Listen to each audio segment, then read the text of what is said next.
Welcome back to Watching the Throne on the Late Night Chat Network, episode 7.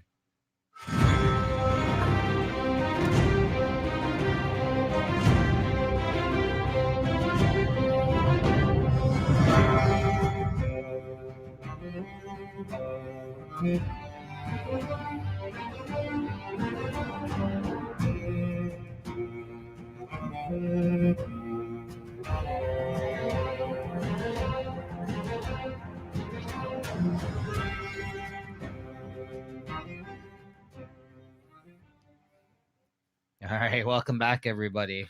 Welcome back, Nico. What's going on, bro? Well, we're just getting together in person, working into the wee hours of the night, trying to figure out our audio setup for episode 200 here on the Late Night Chat Network. So, guys, if you're a fan of Late Night Chat, make sure to watch that. That's going to be Up and coming. Yeah, hopefully. up and coming. Hopefully, Friday, July. He already jinxed himself. There we go.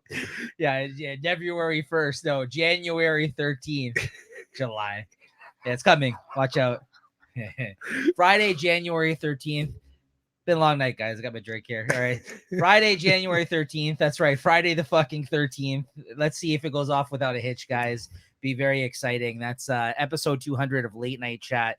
That's going to be an in-person show with all of the 6 hosts that are on the Late Night Chat show proper, the weekly live show here on the Late Night Chat Network. So if you guys haven't watched that, definitely go check that out. We have a whole playlist of, like I said, almost 200 episodes now as of January 13th of that show. So we've been doing with like the last 4 years. So definitely check it out, guys. If you're only here for the Game of Thrones content, though, that's cool too. And thank you for tuning back in. Yeah, absolutely.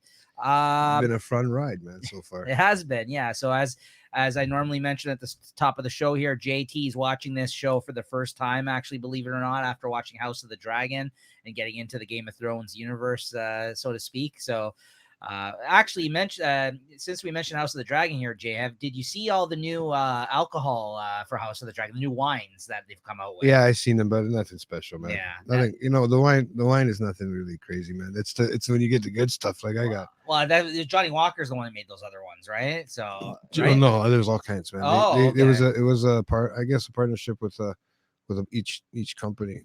They were different companies. I think in Scotland, if I'm not mistaken. Okay, well, Scotch, right? Yeah, So stay tuned for that, guys. Jay's gonna hopefully show that off in a future episode, like we talked about. He's got the Game of Thrones. Dig them out of the closet somewhere. Yeah. But yeah, JT's watching this show for the first time. I'm actually just rewatching the show for the first time, so I've only really seen all these episodes once. And season 1, 10 years ago now. So it's been a long time for me too, guys. I've never actually gone back and rewatched this after getting into it. So it's been fun discussions on this show. So today we're going to be discussing episode 7, You Win or You Die, from season 1, episode 7. And we're checking along here, making our way to the end. I think there's 10 episodes this season, I believe, the first season. If I'm not mistaken, yeah. I just haven't had a chance to really go that far. I don't want to go too far ahead of myself because then obviously I get mixed up with what I'm doing, right? Yeah, it happens. So, all right. So anyways, guys, we'll get into the recap of the episode now and give you our thoughts on it as well. All right, so You Win or You Die, episode 7, opens up with us meeting Jaime's father, Tywin Lannister, for the first time. A great character I was looking forward to kind of being introduced to again. This is his first appearance here on the show so far, right? In this episode, and it kind of has him in the tent there. I guess he's like, cutting open like an elk or something like that, right? It looks like some sort of game that they killed. Oh, that's not the stuff they were going hunting with Robert. Last prior one. I don't think this is a boar. No, eh? No. Yeah, it wasn't. It was just more like a moose or some shit. Yeah, like an elk of some sort or a stag or something. I mean, it's big motherfucker. Yeah. So he's sitting there gutting this thing in his like war tent, essentially, where they're set up. Because as you know, they've been out in the field, I guess, fucking around with some of Catelyn's, I think is her name, Stark's people, essentially, up till now, right? And then, as we saw the last episode, Ned Stark, now who's acting in place of the king because he went hunting, sent out a summons, essentially, for Tywin, which Jaime is reading to him in this scene, like essentially a summons for him to go present himself, essentially, to the king, or I guess acting King Ned right now. So Jaime's sitting there reading him this summons that they got.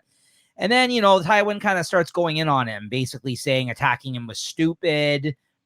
You know, he's very judgmental father, you know, which I think a lot of people can relate to. You know, this isn't only just Game of Thrones, right? Like, but you know, he basically, you know, goes into this whole like rant about how, you know, Lannister shouldn't act like fools. And then he mentions the fact that why is he so concerned of what people think of him? You know, a lion doesn't concern itself with the opinions of a sheep, right? Like he basically says, like, you're representing our name out there. Like, stop making a mockery of the family. Exactly. We'll all be dead. It's just going to be the name that carries on, right? That's right. Yeah. So I make sure to make a mockery of my name. No.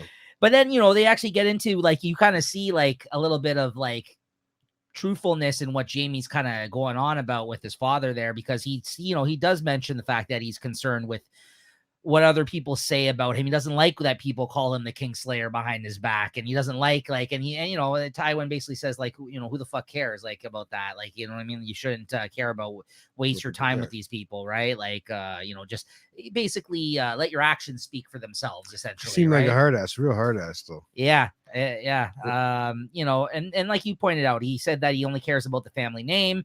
Doesn't care about the fact that Tyrion is, like, you know what I mean? Like, he's like, well, he even says he's the lesser, like the least of the Lannisters, essentially. Yeah. He says he's, like, you know, bottom of the barrel in terms of Lannisters, but, you know, but he basically says he's still a Lannister, and that counts for something, and therefore, you know, if you know, our better go save him. Yeah, exactly. He does point that out as well, Tim. Yeah. But he doesn't care about him so much as the name and what they're representing themselves up there, right? Yeah, yeah. You know, and then he basically makes a fucking comment to Jaime towards wrapping up the scene about how he's been a glorified bodyguard for two kings, one a madman, the other a drunk. Yeah. And he basically says, you've done nothing with your blessings. He's like, you have all the money, you're part of the most powerful family in the realm. What have you done with your blessings? He's like, you haven't done anything. You're a glorified fucking bodyguard for two shitty kings so far, right? And that's stung, and Jaime just took it. Jaime just stood there banging his sister. That's why. Well, yeah, I mean, but Jaime just took it, man. Jaime just took it. He kind of just, like, you know, you could tell he's pissed off, but he just kind of, you know, ate his words. And then his father basically says he's going to give him half his men or something like that. And for him to basically get Ned Stark's wife, Catelyn, there and get her to give Tyrion back and put a stop to everything that's going on out there right now. So then, you know, we cut over to Cersei Lannister. She meets with Ned. Yeah, the one that Jaime's banging. Cersei. I just keep forgetting her name, the Cersei one. He basically tells her he knows, because he just found out their dirty little secret last episode, right? He tells her that he knows that they're lovers, her Jaime. He basically says, listen, I know that you guys are banging. I know that you know, Joffrey's not essentially the rightful heir to the throne, and I think you should get the fuck out of here. Leave before Robert comes back, and remove yourself from this situation, essentially. He's like, when he comes back, I'm going to report this to him. I'm going to tell him what the jig is up, essentially. He tells her, lady, get out of here, right? That's it. And then it's funny because there is a reference here that you would get, because like I said, you have watched House of the Dragon, Jay. I'm sure you know what I'm going to say. She mentions all the inbreeding that happened with the Targaryens in this scene. She's like, well, listen, the fucking Targaryens have strengthened their bloodline this way for how many fucking years now, right? Yeah, exactly. Yeah, but where are they now? Right? Well, they say that. They say that, right? Yeah. And you know, that's how they kept their pure bloodline. That's fucked up, bro. When you think about it, I'm sorry, guys. I understand. We had gotten to that discussion, I think, one time when we were talking about it. Like, how the fuck can these guys do that? It's funny because, like, you just roll the dice, and then you don't see all the you see the deformities of certain ones, but you don't see everything, that you would see nowadays. Well, I'm sure that's going to be what eventually leads to the fact that the Mad King being a Targaryen was so bad. Fucked up, but we've never actually seen that story play out as of yet. And I'm hoping that they do that eventually on House of the Dragon, because it's only really spoken about on Game of Thrones, because when the series has started, Robert's king, he's no longer the king, the Mad King, right? Yeah. So we only kind of hear about a reference throughout the whole series. We never actually, I believe, see anything that has to do with that. So that should be interesting. And the way that they're time jumping in House of the Dragon already, I'm sure we will get to see that play out in a future season if the show were to continue, which it is for season 2. They've already said anyways. Yeah, but who knows when? That's the problem. Well, I mean, the fact, bro, they were time jumping like crazy in the first one already. So, like, I mean, we could get there within maybe another 2 seasons, I would say, the way that they're going, right? Yeah. So, but anyways, yeah, that is interesting. I find it interesting, though, Jay, because you've had to struggle with that for the first time watching House of the Dragon, being like, what the fuck? Everyone's just banging each other's family, but all the Game of Thrones people, this is already old news to us. So like watching House of the Dragon, it doesn't faze me at all at this point because I've already seen it on this show, right? Like where I'm just like, I know, I get what you're saying. I mean, I don't know. I've always just found that weird, man. I've honestly, I've thought. No, it's weird. It's hard. It's a hard sell too. I'm not man. saying it's been normalized for me, but but it is in the sense that like I've seen it already on Game of Thrones. Like first time I watched Game of Thrones, everyone's like, "Oh, that's kind of fucked up," or "That's going on." It's a hard sell, bro. It's not. You know what I mean? Yeah. It is kind of a hard sell, man.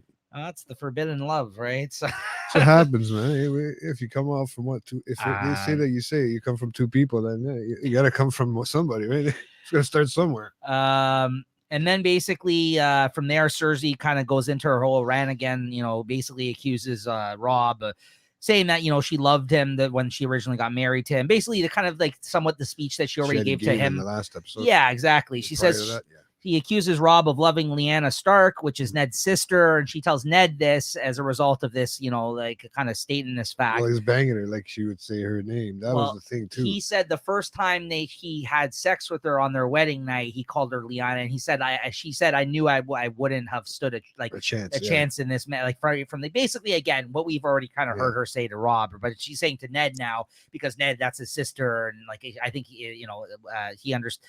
I guess it's kind of like to let him know, like there was a real love here at one point, right? Trying to sell, but again, I don't believe any of that shit from her. I don't know, to tell you the truth. Maybe like you said, at first there was possibly, but I'm sure I feel that she was always in it for her own gain personally, right? So, but yeah, he tells her to leave before he returns. And this is where the kind of the title comes from for this episode, where she basically tells him, it's like, if you're making a play for this now, he's like, when you play the Game of Thrones, you win or you die.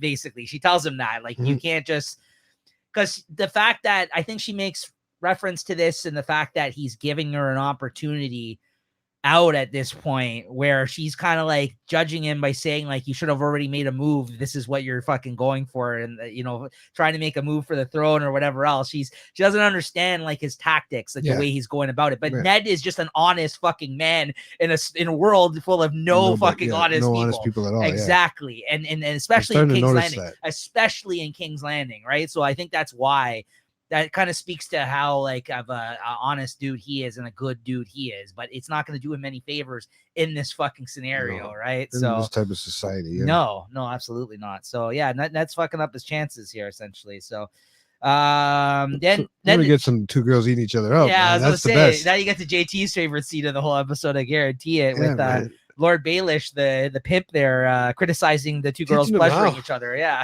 teacher basically saying, listen, you gotta act it up a little bit, man. Otherwise, you gotta make it a sell, right? And then they just switching routines, and oh my god, dude, I was going, what am I watching? So she orgasms there. It seems like she finally gets the hang of whatever he was trying to let them know about, playing it up. And what was his name again? Lord Baelish. Lord Baelish. Littlefinger.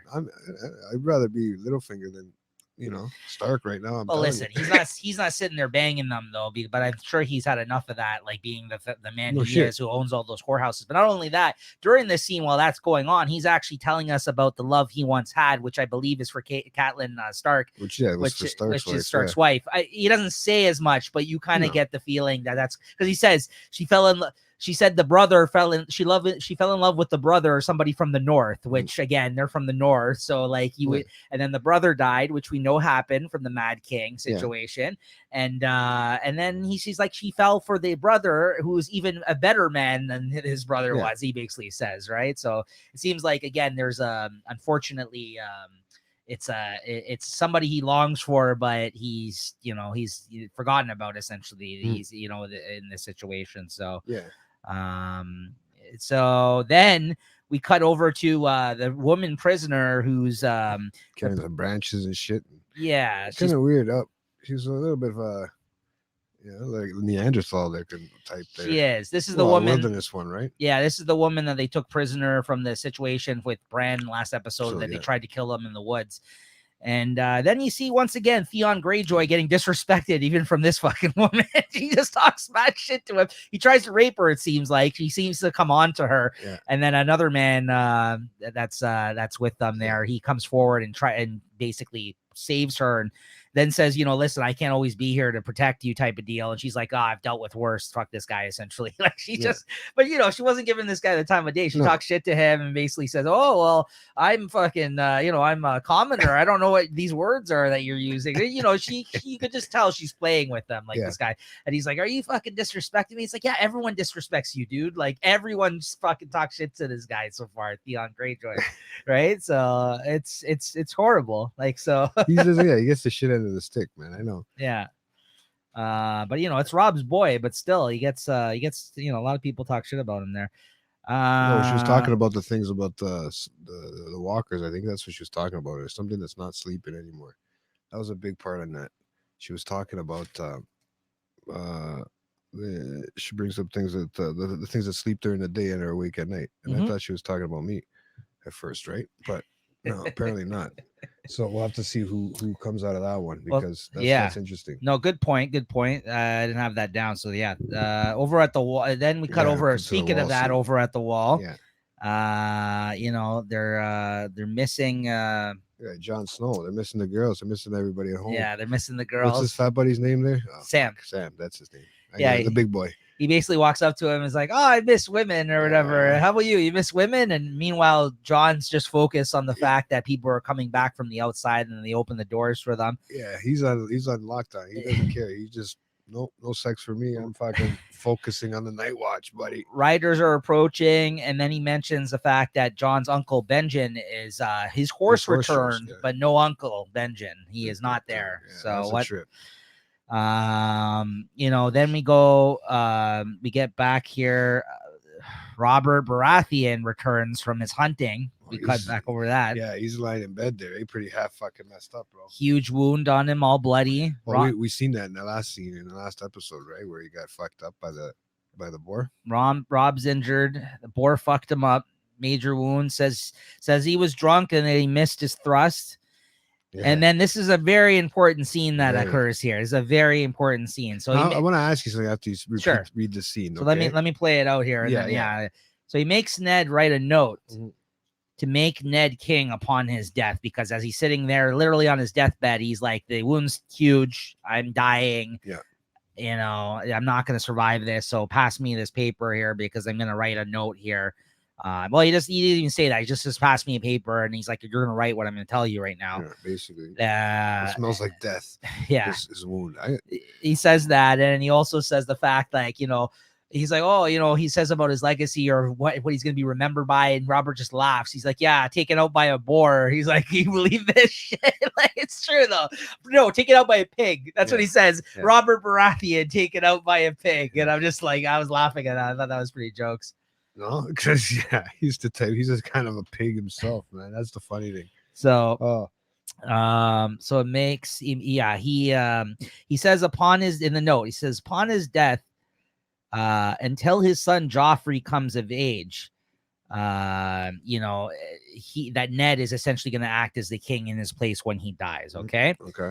But instead, Ned writes, my rightful heir. As he's saying, right, my son Joffrey, he writes my rightful heir. And we see that scene because he looks up at him and then you see him write it. And then he passes him the sheet to sign as he had asked. But he's smart because he wrote my rightful heir and not Joffrey's name specifically, because he's hoping to prove the fact that he's not actually his son. And therefore, he's not the rightful heir to the throne. But he's got to prove it, right? So this is the whole thing. He was going to meet with Robert in this scene to tell him that he found all this shit out. But of course, the man's on his deathbed, so he's like, I'm not going to bother now at this point, right? He feels that I'll take it into my own hands. Exactly. In the back end, he's going to take care of this. And now the fact this guy's literally writing out this note, giving him command of once he dies, Ned thinks this is all worked out in his favor at this point. He's like, yeah, I got this all worked out now. Perfect. And he's even smart enough to write my rightful heir, gets him to sign it, gets him to seal it. Bing, bang, boom, it's done. Okay. So he tells them, when I die, give this to the council. Then he tells him to stop the war and to help his son be better than him. And that even though He'll hate being king more than he did. And he Yeah. knows that. He says, you'll do a good job. And yeah, King Baratheon murdered by a pig. And then he basically, Ned comes out of the room and he asks his advisors to give him the milk of the poppy. Yeah, what is that? Like opium? Exactly. That's what I was about to say too. It must be some sort of like thing because that's poppy seeds I think is opium is it's white probably like when they take it from the seed. Yeah. Maybe it's from the actual plant, Well, I mean, derived from the actual plant itself. Opium dens were already around back then. So like, No, you know what I how mean? fucking crazy it would be. That's Yeah. the thing, man. I mean, opium that was probably using whatever they had and stirring it up into a drink. Sorry, making it like so if you drink it, you'll Poppies, kill right? yourself That's all it essentially. is, Yeah, right? from like the substance or like his wound essentially. Like he was just like, yeah, I'm done, and that's why he says, give him the milk of the poppy, right? Yeah. But then there's a conversation when he comes out and he says that with I guess what's his name there, Varys, King Lord Varys, yeah. Or is this Viserys or Varys? I think it's Varys. He mentions about the fact that, oh, isn't it weird? Is his squire gave him the wine, the Lannister about basically when they're out there hunting, that how did this guy get so inebriated, and basically floating out the idea that he was purposely made piss drunk. So something like that would happen to him out there. So who's to say? I mean, there's a lot of tricky shit going on in this place, man. That's what I mean. You can't trust anybody. No, you really can't. That fuck.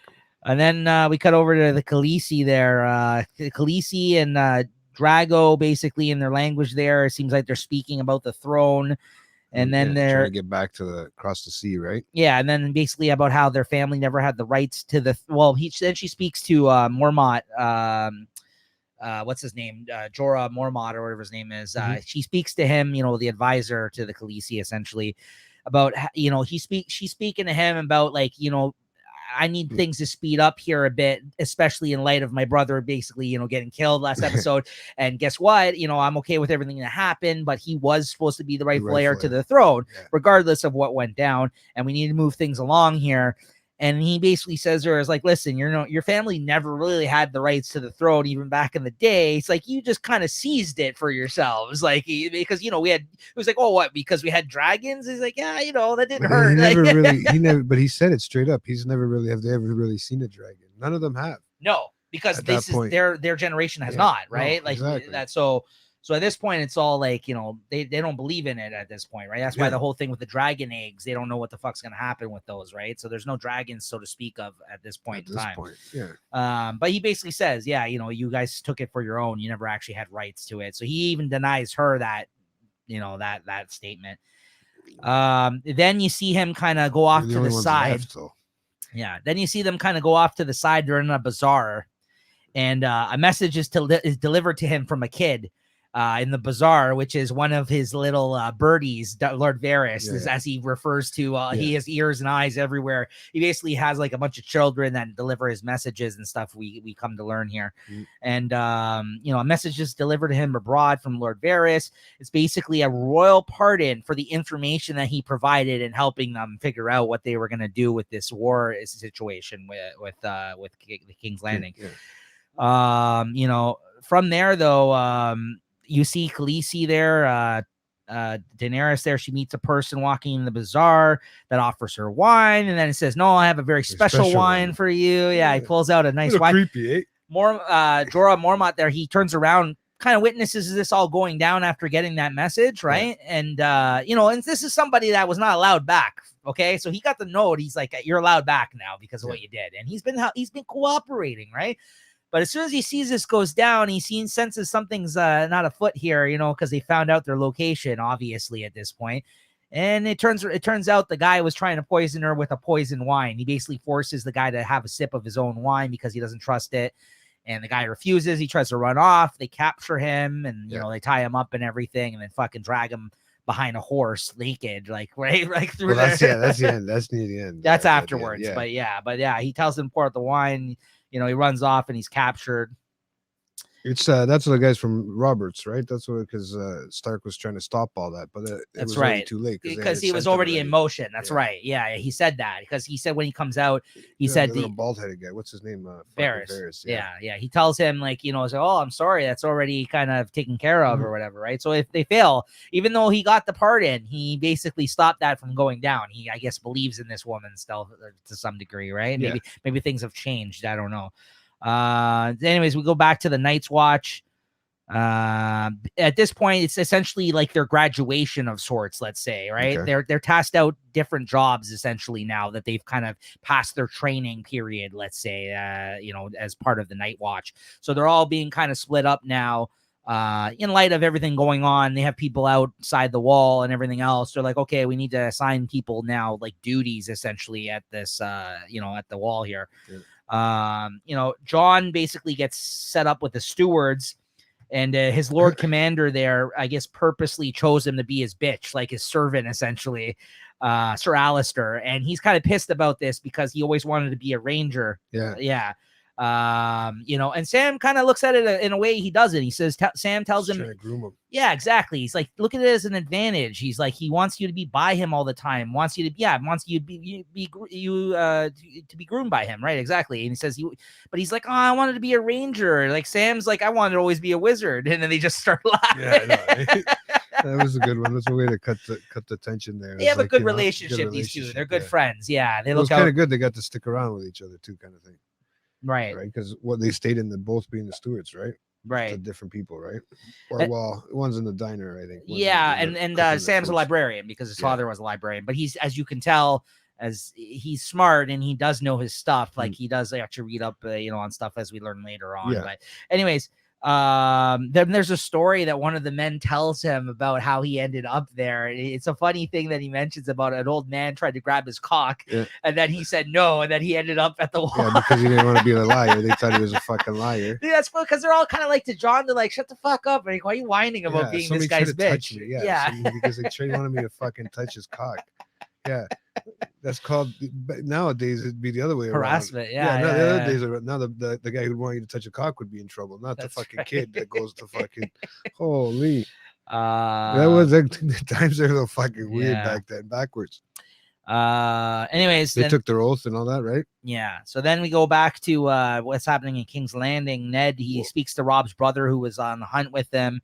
And he basically says, you know, oh, so he chose you to be the protector of the realm. He's kind of surprised. And he says, well, like, because he wanted to be the king, right? Yeah. And he says, he basically says, you know, that they have to move fast because they're both in trouble with everything transpiring in King's Landing. Even the fucking brother tells him of that. And, you know, like with the Lannisters and everything else. And Ned then says that he's going to actually put Stannis Baratheon, his other brother, in charge instead of him. And he basically calls him out and says Stannis isn't fit to be king. This is, you know, he's really pissed about this, and he kind of storms off. And Ned sends a letter to Stannis to be king in his place. Like Ned's already kind of trying to pass the baton, saying that like, well, he's not the rightful heir. I don't want to be king, and I'm going to give it to Stannis, his other brother, not the brother that's pissed here. That's you know, the one that's speaking with him, right? Mm-hmm. You know. Lord Baelish then, you know, he speaks to Ned. He tells him to move quick too, and he kind of proposes, you know, make peace with the Lannisters in light of everything going on. He's like, give Tyrion back, and strengthen your families. Give your daughter up to Joffrey as her husband, and he's going to be king. And he's like, take advantage of this situation in this sense. Like he's trying to tell him, you know, maybe go a different direction with all this, trying to, you know, get him not to go, you know, to do what he's doing right now.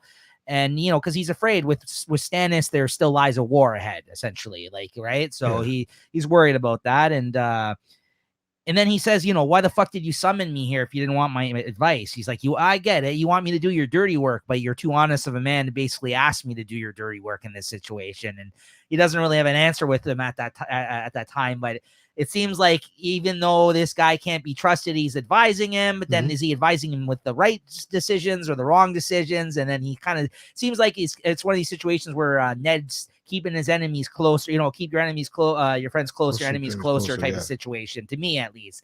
Because I'm like, I don't know about this fucking guy, right? This Lord Baelish, right? So well, there's him and Varys. I don't know, man. Well, those two guys are all fucked. They're a little bit fucked up, those guys.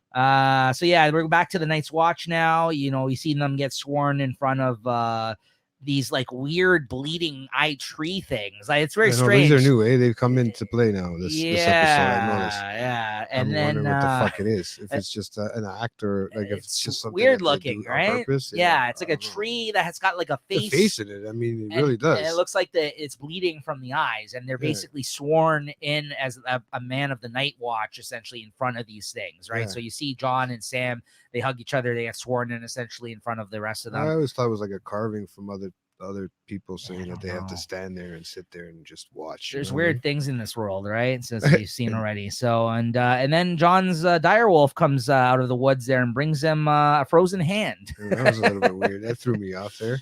Drago checks in to see if the Khaleesi is safe while they have the prisoner tied up that they just caught from the bazaar. He swears to give his son, eh? Drago freaks out. Yeah. Rallies the troops. Now he's ready for war. Now he's ready for war because they crazy dance. Yeah, because they went for the Khaleesi there because they kind of took a shot at her and they found that out because they tried to kill Daenerys. And then this is when the prisoner is dragged naked, by the horse essentially as they kind of the war troop goes on. Yeah, he's forced to walk and basically he's gonna get tired eventually and then just get dragged by the horse to death essentially. Right, his cock's out. Yeah. His cogs so yeah, this is where it amps up to the end of the episode. Some crazy shit goes down. This is where I noticed this is why you don't like this guy now. I'm starting to understand why. I hate this fucking guy. I hate Joffrey. I'm sorry to spoil that for you, but I hate this fucking kid. I'm starting to see it now. He's a piece of shit. This guy's a piece of garbage. Anyways, so King Joffrey summons Ned to the throne there, and Ned is kind of turned around by everything going on. Like, everyone's telling him, you got to move fast. People are making moves. Things are going on. He walks inside the room and fucking Joffrey's sitting there on the fucking Iron Throne with, his mother beside him, everyone in the hall there, Yeah, man. There she beat them to it. Lord Remley, that's the other Rob's brother. He said he asked where the fuck is he? They're like, oh yeah, he already fled the city. He's smart. Because he's pissed. As soon as he got passed over by Ned, he's like, well, there's no point in me being here now. You're gonna give it to Stannis? I'm gone. Yeah, exactly. I don't blame the guy. So then Joffrey basically commands that he wishes to be crowned within the fortnight. Like, right away, I should be king. Is that where that game came from? Sorry, I'm starting to wonder. No, but Fortnite is a word. Yeah. But he says that. And then this is when Ned serves him the papers, presents him the papers that Robert wrote on his deathbed. About him taking over. Cersei just fucking jumps in there, looks at the papers, laughs, rips them up in front of everybody, and basically says, like, yeah, no, this ain't happening. Like, really? Like, fuck, are you serious right now? And then the man that does that, that was working for him, as part of his counsel, because he's like, you're an honest man, I trust you, like, take this paper. And he's convinced. He's like, yeah, what the fuck are you doing? Like, he says, like, the man wrote this like before he died, sealed of the king. His seal of the king here. Like, what are you doing? And they're kind of pissed off at Cersei. And of course, in typical Game of Thrones fashion, Ned's like, listen, doesn't have to be any bloodshed. Everyone starts pulling out the swords, stabbing each other. Crazy, yeah, what the fuck happened? People start picking sides quick. People are like, listen, I'm with Cersei. The mountain's fucking there. Watch out. Yeah. He's like, I'm with Cersei. I serve the queen and the king and everybody else. And a bunch of other people think this is wrong. And there's people that defend Ned from the north. And, everyone just starts pulling out, swords. And he says Joffrey has no claim to the throne. Basically says, Cersei tells him, this is a phrase you're going to hear throughout the series a lot, Jay, is that it tells him to bend the knee. That's essentially, bending the knee to the king, like showing that you recognize this person as his king. Yeah, exactly. So, and he refuses. He's like, no, he has no claim to the throne. I'm not bending the knee. And Mountain's up in the mix there. And, like I said, Ned says, lay down, your swords, no bloodshed is needed. And it ends with fucking sneaky Baelish with I know, the fucking cocksucker with a knife to Ned's neck. Says, I did warn you not to trust me.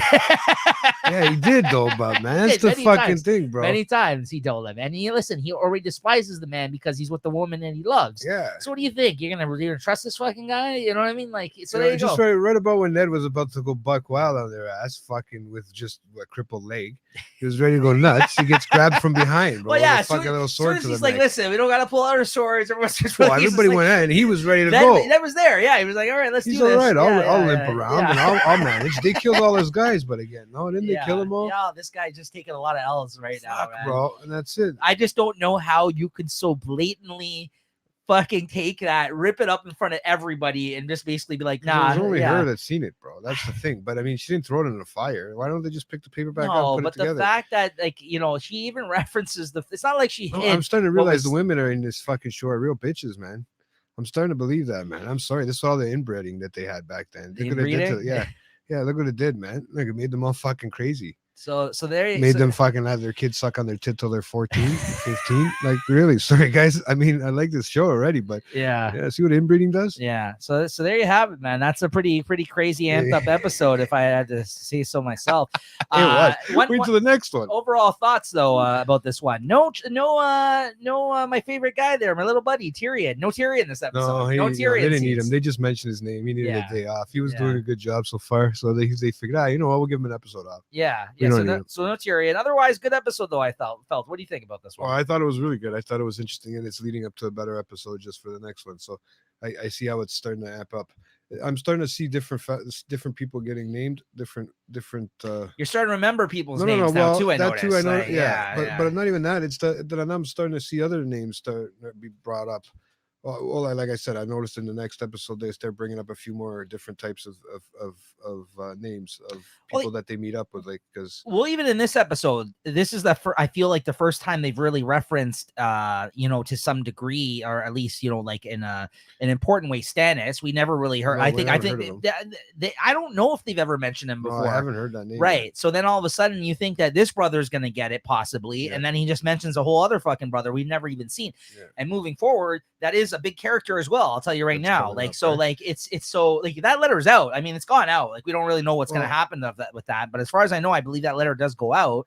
And what's the Khaleesi's lord there? What's his Khaleesi's fucking arm? The right hand person. Lord, what's his name? Jorah Mormont. Yeah. Him there. Yeah.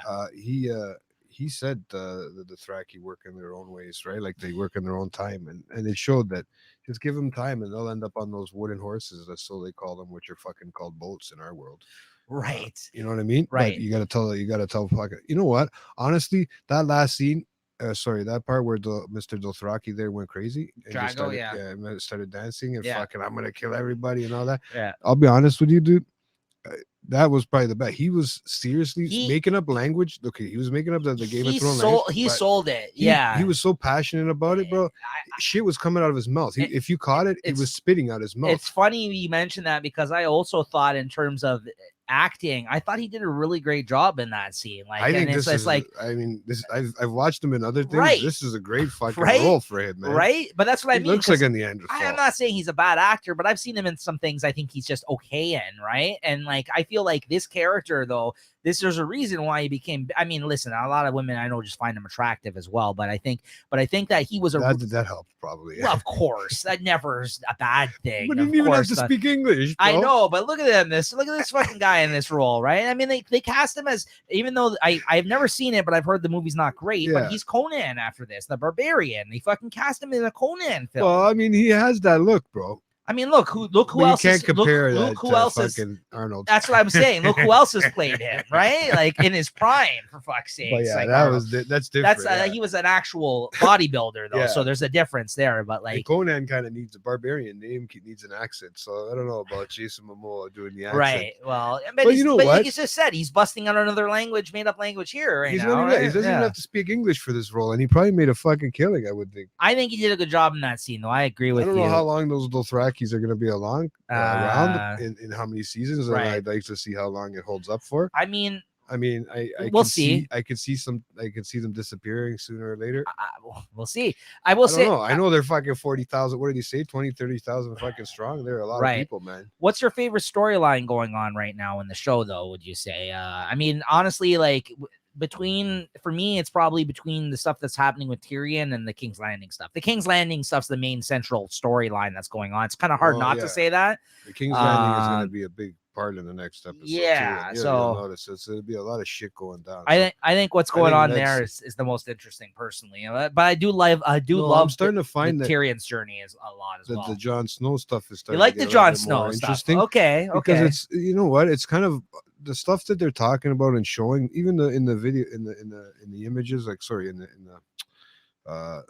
the actual the show, in the episode itself, the stuff that they're showing, the elevator, the fucking, you know, it's pretty unbelievable for the time.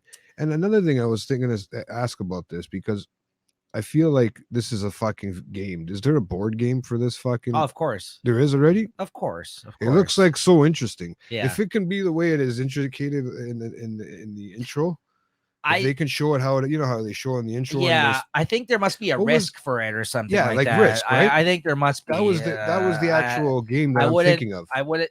Yeah, that's right. I know someone who has this. Amanda's Kyle has this.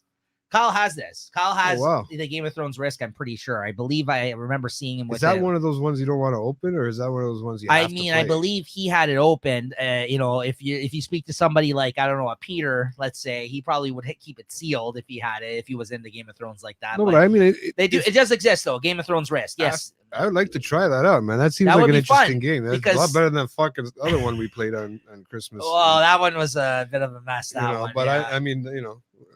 I like the other game we played. Are you talking about the Seinfeld game? That was terrible. Yeah, that was terrible. The one that we drew was the best. Game of Thrones Risk would be fun though, because you could actually pick which kingdom you kind of want to be represent, with, right? Yeah. Straight up, man. Yeah, and it is like it kind of follows the rules of Risk in the terms of world domination. Yeah.